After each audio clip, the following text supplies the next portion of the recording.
오늘 하나님께서 주신 말씀은 데살로니가 전서 2장 5절로 8절까지 말씀입니다.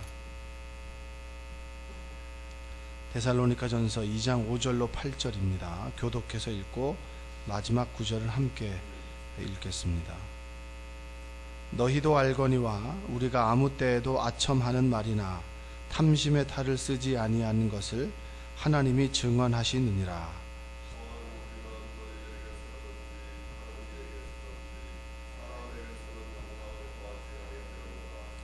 우리는 그리스도의 사도로서 마땅히 권위를 주장할 수 있으나 도리어 너희 가운데서 유순한 자가 되어 유모가 자기 자녀를 기름과 같이 하였으니 이같이 너희를 사모하여 하나님의 복음뿐 아니라 우리의 목숨까지도 너희에게 주기를 기뻐함은 너희가 우리의 사랑하는 자 됨이라. 아멘. 오늘도 하나님의 은혜가 함께 하시기를 주님의 이름으로 축복합니다. 어제 바울이 어떻게 사역했는가, 바울이 하나님의 일을 감당할 때 어떤 마음과 어떤 태도로 그리고 어떤 말씀을 가지고 했는가라고 하는 부분을 좀 나누었습니다. 주님 안에서 헛된 시간은 없다. 할렐루야. 지나오는 시간이 후회될 때가 있을 텐데요. 그럼에도 불구하고 그 시간은 나에게 우리가 주님 안에 거했다면, 주님 안에 말씀을 되새겼다면 그 시간은 헛되지 않다. 그리고 복음은, 사역은, 모든 삶은 영적인 싸움 가운데 이루어진다라는 말씀을 드렸고, 그리고 모든 것을 할 때 주님을 기쁘시게 하라라는 말씀을 드렸습니다. 자, 오늘은 이어서 바울이 어떻게 사역했는지를 자신의 이야기를 좀 하고 있는데, 그 중에서 바울은 듣기 좋은 말만 하지 않았다라고 하는 겁니다. 여러분은 듣기 좋은 말 듣길 원하시죠? 칭찬 듣기 원하시죠? 저도 마찬가지입니다. 강문호 목사님 부흥회 하실 때 이런 말씀 하셨잖아요. 부드러운 것으로는 안 된다고, 단 것만 먹어서는 안 된다고, 그런 얘기 하신 적 있습니다. 아이들이 좋아한다고 해서 그 좋아하는 것만 계속 먹일 수는 없습니다. 아이들이 뭐 치킨을 좋아하고 피자를 좋아한다고 해서 그것만 계속 먹일 수는 없어요. 왜냐하면 그것은 몸에 좋지 않기 때문입니다. 외식은 가급적이면 좋지 않죠. 그런데 외식을 많이 하지 않습니까? 건강한 것은 집밥을 먹어야 건강하지, 외식을 해서는 건강할 수가 없죠. 동일하게 바울은 5절에서 아첨하는 말을 하지 않았다.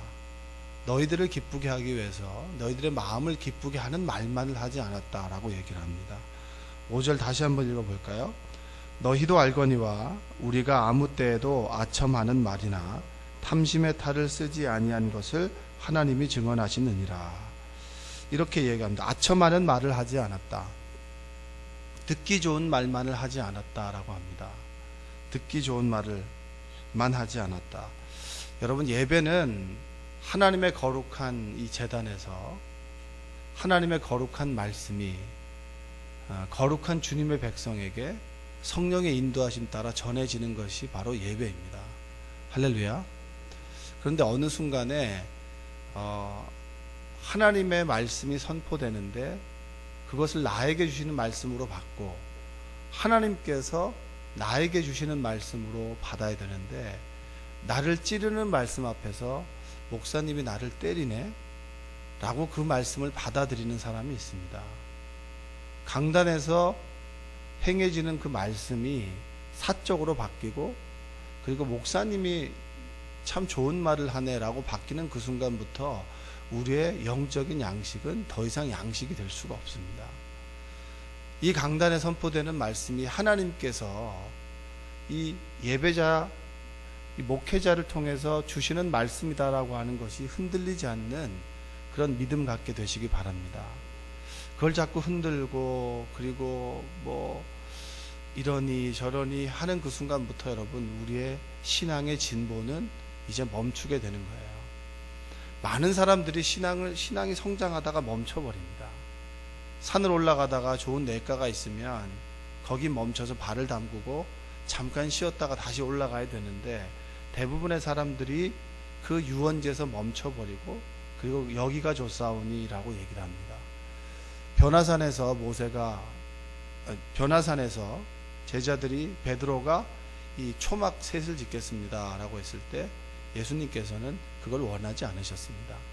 여러분, 신앙의 진보가 있을 때 강단에서 나를 후벼 파고 또 때로 나를 찌르는 말씀을 한다 할지라도 그것이 나에게 주시는 하나님의 말씀으로 받아들이는 은혜가 있는 여러분 되시기 바랍니다.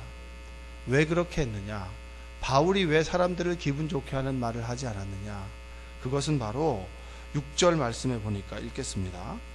또한 우리는 너희에게서든지 다른 이에게서든지 사람에게는 영광을 구하지 아니하였노라. 아멘. 제가 이런 말씀 읽으면 이 말씀을 좀 잘못 해석하는 분들이 참 많아요. 나 사람 영광 구하지 않아. 나 사람 기쁘게 일하지 않아. 이렇게 이야기하면서 관계를 끊어버리거나 관계를 껄끄럽게 만들거나 관계를 잘 맺지 못하는 사람들이 하는 말들이 또 이런 말들입니다. 여러분, 우리가 잘 분별해야 됩니다. 내 원칙과 소신, 내 원칙과 소신대로 세상을 살아가는 것이 아니라 우리는 하나님의 말씀대로 살아가는 사람들입니다. 할렐루야. 이 얘기가 참 중요한데, 교회는 성도와 성도 간의 관계 속에, 믿는 사람들의 관계 속에 성령께서 임하고, 그리고 우리가 함께 모여 하나님 나라를 만들어가는 것이 공동체입니다. 홀로 생활할 수 없는 것이죠. 그래서 내가 옆 사람과 관계를 맺어갈 때 아첨하는 말만 하라는 얘기는 아니에요. 그러나 그 사람들을 기분 좋게 하는 말을 하지 말라는 얘기도 아닙니다. 예수님께서는 바리새인들에게 정말 독서를 퍼붓습니다. 이 독사의 자식들아. 정말 우리가 들으면 굉장히 기분 나쁘고 자존심 상하고 당신이 뭔데 나에게 그런 얘기를 하느냐라고 할 정도로 독서를 퍼붓던 분이 예수님이지만 가부와 고아와 어린아이에게는 한없이 그들을 받아들여주고 용인해 주셨던 분이 바로 예수님입니다. 우리가 하나님 말씀을 읽으면서 예수님의 무엇을 배워야 되느냐면 예수님의 강함을 배워야 되지만 때로 예수님의 유연함을 배워야 되고 약함을 배워야 된다. 유연함을 분별할 수 있는 여러분들 되시기 바랍니다. 때로 바른 말 할 때가 있으면 때로 품어줄 수 있는 그런 포용성이 있는 그 균형감을 갖는 여러분들 되시기 바랍니다. 그래, 나는 하나님의 영광만을 구하지 사람을 기쁘게 하지 않아 라고 하면서 그 말을 상처를 주는 사람들이 얼마나 많은지 몰라요. 하나님의 말씀을 빗대어서 자신의 욕망을 드러내고 자신의 성격을 드러내고 인격을 드러내는 사람들이 많습니다. 여러분, 다루어지는 은혜가 있기를 바랍니다. 할렐루야. 예수님은 때로 진보하셨고 때로 멈추셨고 그리고 때로 바른 말을 하셨지만 때로 기다려주셨고 그리고 때로 사랑으로 허물을 덮어주신 분도 예수님이라고 하는 거예요. 그래서 날마다 말을 할 때 그냥 말만 잘하는 사람이 아니라 잘 말하는 은혜가 있기를 바랍니다. 성령의 도우심을 구하십시오. 내 입술을 주관하여 주시옵소서. 내가 내 입술로 다른 이들에게 상처 주지 않도록 주님 인도하여 주옵소서. 상처를 받았다고 하여도 상처가 상처되지 않는 그런 유연함을 허락하여 주옵소서 라고 기도하는 여러분 되시기 바랍니다. 그리고 바울은 또 중요한 말을 해요. 5절에 보니까 탐심의 탈을 쓰지 아니한 것을 하나님이 증언하신다. 탐심, 욕심. 여러분 욕심 많으시죠? 참 욕심 많습니다. 사람들은 욕심을 배우지 않아도 욕심을 다 가지고 태어나고 욕심 때문에 눈이 멀기도 하고 욕심 때문에 인생이 불행해지기도 합니다. 성경에 보면 에베소서 4장 22절에는 너희는 유혹의 욕심을 따라 썩어져가는 구습을 따르는 옛사람을 벗어버리라. 아주 단호하게 얘기합니다. 뭐라고 얘기하느냐? 유혹의 욕심을 따라가는 옛사람을 버리라. 여러분, 유혹의 욕심을 따라 사는 사람이길 원하십니까? 아니면 예수님을 따라 사는 사람이길 원하십니까? 여러분, 옛사람을 버리고 새 사람을 입고 날마다 새로워지는 그런 하나님으로부터 새로움을 입는 사람들이죠.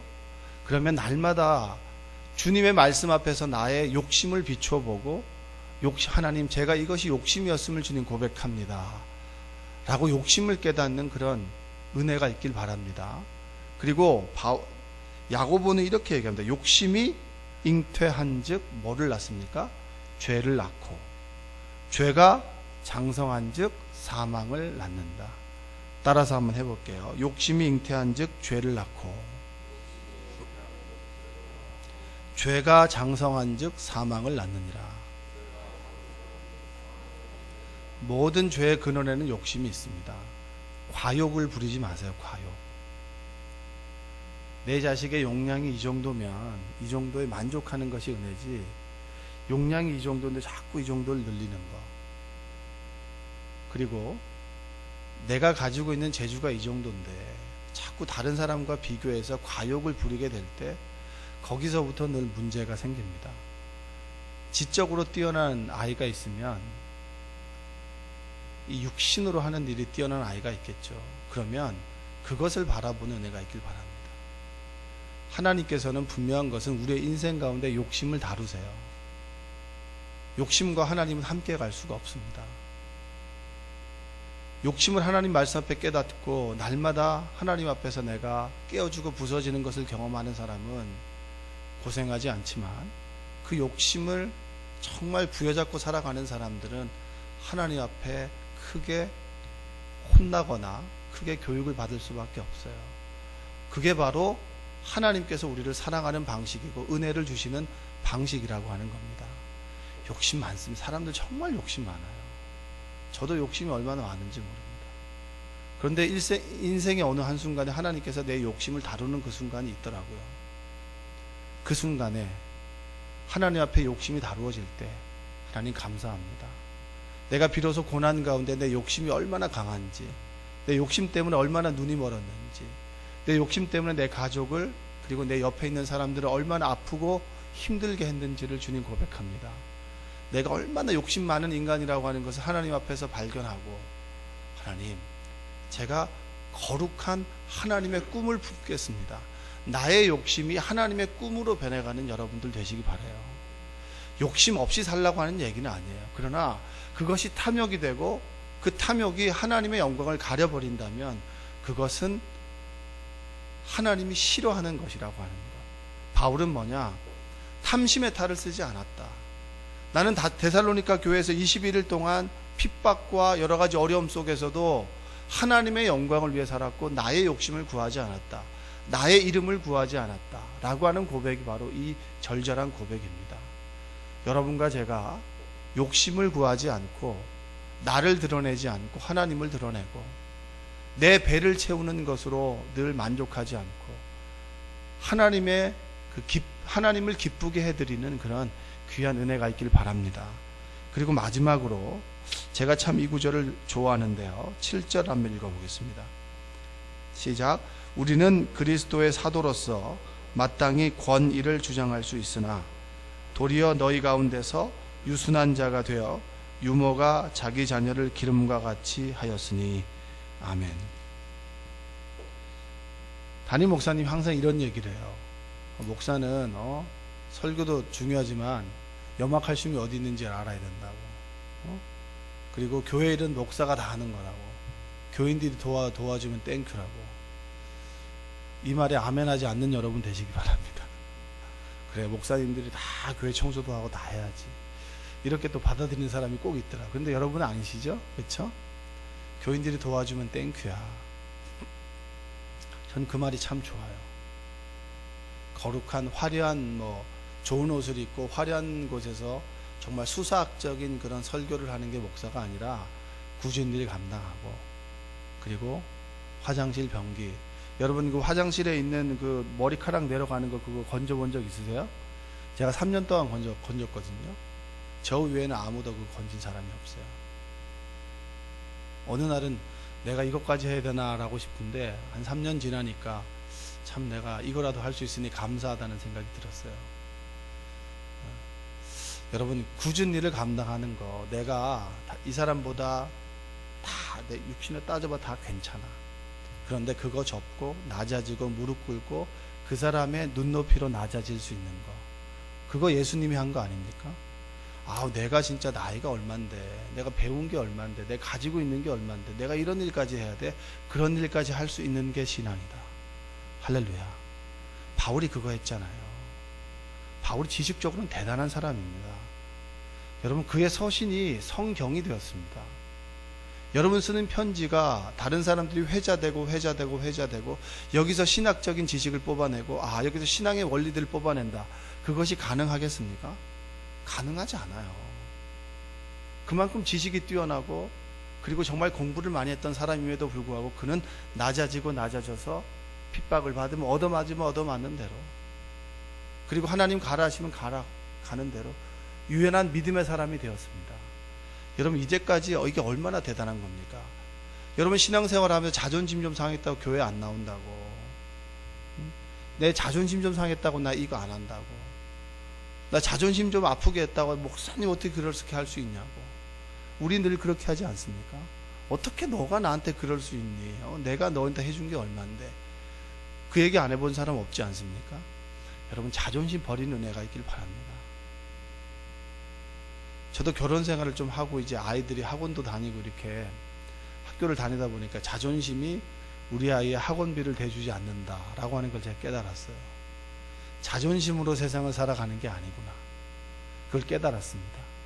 여러분, 신앙생활 하면서 믿음의 사람들이 이곳에 모였습니다. 성격도 다르고 자라온 환경도 다르고 추구하는 것도 다르고, 어떤 사람들은 A를 추구한다면 어떤 사람은 B에 목숨 거는 사람도 있을 테고, 이 A라는 사람이 봤을 때는 이 사람이 이해가 안 되는데 이 사람이 이거에 목숨 걸고, 이 사람이 봤을 때는 이거에 이해가 안 되는데 이거에 목숨 걸고, 어떻게 보면 성경에 나오는 정말 부족하고 연약한 사람들이 이곳에 모여서 함께 신앙을 이루어가고 그리고 하나님을 높여나가고 하나님의 나라를 만들어 가는데, 그 속에서 자존심, 예수님이 자존심 세웠다면 우리는 구원받을 길이 없습니다.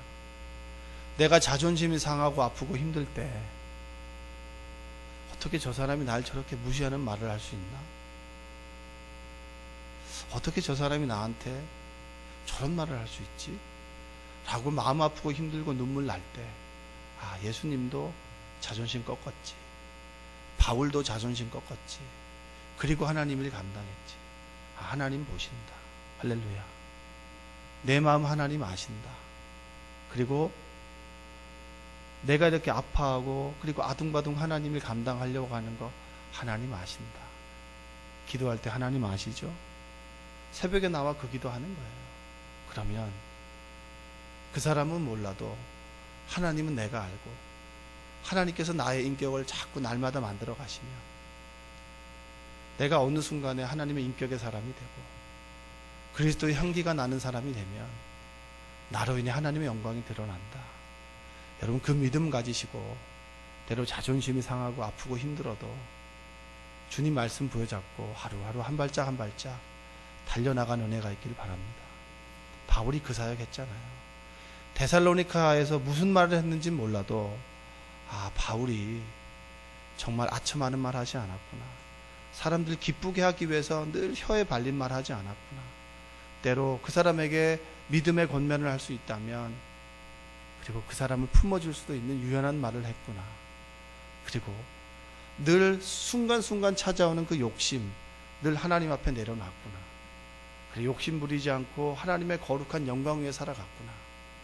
그리고 내가 낮아지고 그리고 어른이지만 아이의 눈높이에서 아이와 함께 대화하는 거 주저하지 않았구나.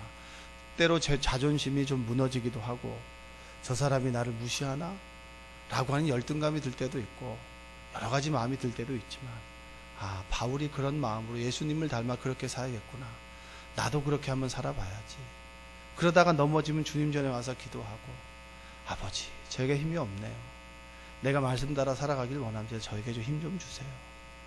그리고 힘 얻어서 또 하루 살아가고, 또 새벽 제단 나와서 만나의 말씀 가지고 또 살아가고, 그러다 보면 어느 순간에 내가 예수님처럼 되지는 못한다 할지라도 예수님의 반토막이라도 닮아갈 수 있다면 우리 인생이 얼마나 아름답겠습니까?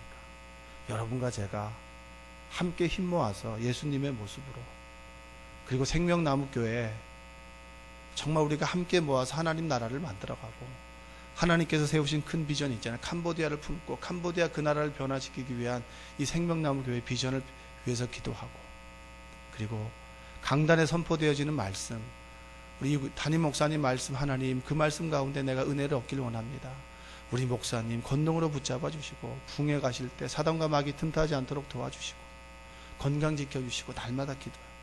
그러면 그분과 내가 하나가 되고 하나님께서 우리 모두를 하나가 되게 하실 때 생명나무교회가 하나님 기뻐하는 교회가 될 줄로 믿습니다.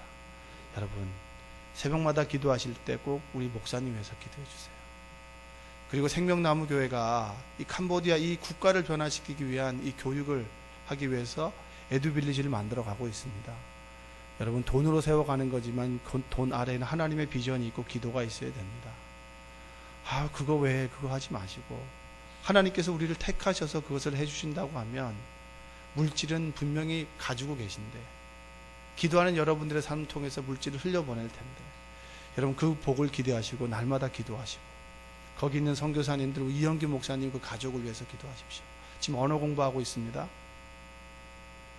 언어를 자유자재로 해야 그 사람들을 통해서 또 선교하고 비전을 품고 또 그들에게 영향력을 미칠 수 있는데 지혜 달라고 기도하시고 좋은 만남의 복 있게 해달라고 기도하셔서 정말 생명나무 교회와 우리 캄보디아와 모든 교육자와 여러분들이 하나님 기뻐하는 사역을 할 수 있도록 여러분 새벽마다 부르짖으며 기도하는 여러분 되시기 바랍니다.